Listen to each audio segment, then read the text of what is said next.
धोखा सिर्फ दर्द की निशानी है। धोखा सिर्फ दर्द की निशानी है, छिपा इसमें लालच व बेईमानी है। हेलो गाइस, मेरा नाम है आर्यन और आज मैं आपके लिए लेकर आया हूं एक छोटी सी मोटिवेशनल कहानी। एक गांव में कुश्ती की प्रतियोगिता का आयोजन किया गया। उस गांव में आसपास से बहुत सारे पहलवान उस कुश्ती की प्रतियोगिता में भाग लेने के लिए आए।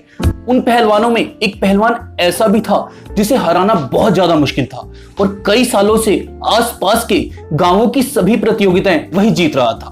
प्रतियोगिता शुरू होने से पहले ही गांव के मुखिया जी ने यह बताया कि यह प्रतियोगिता जो भी पहलवान जीतेगा उसे 3 लाख रुपए का इनाम दिया जाएगा। 3 लाख रुपए की इनाम की बात सुनकर सभी पहलवान जोश में आ गए।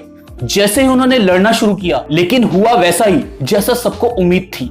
वही पहलवान जो सबसे ज्यादा प्रतियोगिताएं जीत चुका था, बारी बारी से सभी पहलवानों को हराने लगा। वह उन पहलवानों को हराते हराते इतना जोश में भर गया, उसने उस जोश के कारण वहां दर्शकों में खड़े हुए लोगों को भी चेतावनी दिला ली और बोला कि है कोई ऐसा व्यक्ति जो मेरे सामने आकर खड़ा हो सके। उसकी यह बात सुनकर दर्शकों में खड़ा हुआ एक दुबला पतला सा आदमी उसके सामने आकर लड़ने के लिए खड़ा हो गया।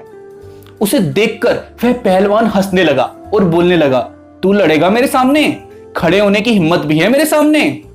तभी वह दुबला पतला आदमी चुपके से उस पहलवान के कान के पास गया और बोला, अरे पहलवान जी, मैं कहां आपसे जीत सकता हूं, मैं तो तुरंत आपसे हार जाऊंगा। लेकिन मैं आपको फिर भी एक बात बोलता हूं कि आप इस प्रतियोगिता को हार जाइए, क्योंकि अगर आप इस प्रतियोगिता को हारते हो तो 3 लाख रुपए इनाम के तो मैं आपको दूंगा ही दूंगा, साथ में 3 लाख अपनी तरफ से भी मैं आपको दूंगा। यह 6 लाख रुपए कल आकर आप मेरे घर से ले जाना। 6 लाख रुपए की यह बात सुनकर पहलवान काफी ज्यादा हैरान हो गया। उसके बाद उस दुबले पतले आदमी और पहलवान के बीच कुश्ती शुरू हुई। शुरू में तो पहलवान बहुत अच्छे तरीके से लड़ा, लेकिन उसके थोड़ी देर के बाद वह उस कुश्ती में हार गया। उस कुश्ती को हारने के बाद उस पहलवान की बहुत ज्यादा निंदा हुई। सब लोग उसे घृणा से देख रहे थे, लेकिन उससे उसको कोई फर्क नहीं पड़ रहा था। सिर्फ उसको यह फर्क पड़ रहा था कि उसे कल यह व्यक्ति 6 लाख रुपए देगा और शर्त के मुताबिक यह पहलवान उसके घर अगले दिन पहुंचा और अपने 6 लाख रुपए की बात कहने लगा। तभी इस दुबले पतले व्यक्ति ने बोला, किस बात के 6 लाख रुपए? तभी पहलवान ने बोला, कल तो तुमने उस मैदान में मुझसे वादा किया था ना कि तुम लोग 6 लाख रुपए दोगे।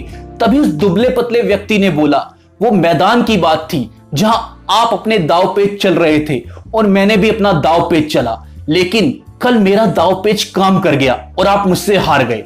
पहलवान उसकी यह बात सुनकर अपना छोटा सा मुंह लेकर और झुकाकर वहां से चला गया। गाइस, यह छोटी सी कहानी हमें यह बताती है, कभी कभी थोड़े से पैसों के लालच के लिए भी हम अपनी पूरी की पूरी जो जिंदगी की कमाई होती है उसे दांव पर लगा देते हैं और उसे गवा भी बैठते हैं। कहानी अगर आपको अच्छी लगी हो तो इसको लाइक जरूर कर देना और अपने दोस्तों के साथ शेयर जरूर कर देना और इसी तरह की और कहानियां सुनने के लिए हमारे चैनल को सब्सक्राइब कर लेना और साथ में लगे बेल आइकन को जरूर दबा लेना, क्योंकि आपका कुछ जाएगा नहीं, हमारा थोड़ा सा हौसला बढ़ जाएगा। बाय।